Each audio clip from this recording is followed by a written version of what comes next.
యేసుక్రీస్తుల వారి శిష్యులు ఎలా మరణించారు? మత్తాయి ఐథియోపియాలో చంపబడుట ద్వారా హతసాక్షి అయ్యాడు. మార్కు అలెగ్జాండ్రియా వీధుల వెంబడి ఈడ్చుకొని పోబడుట ద్వారా మరణించాడు. లూకా గ్రీకు దేశంలో ఒలివ చెట్లకు ఉరితీయబడ్డాడు. యోహాను పొంగుచున్న నూనెలో ముంచబడ్డాడు. అటు తరువాత పద్మాసు దీపమునకు పరవాసి అయ్యాడు.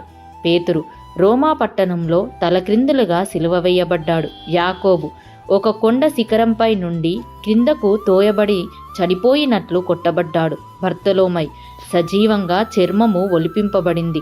ఆంద్రేయ సిలువకు కొట్టబడినప్పటికీ చనిపోవునంతగా ప్రకటించాడు. మత్తాయి రాళ్లతో కొట్టబడి తల నరికివేయబడ్డాడు. పౌలు నీలో చక్రవర్తి చేత తల నరికింపవేయబడ్డాడు.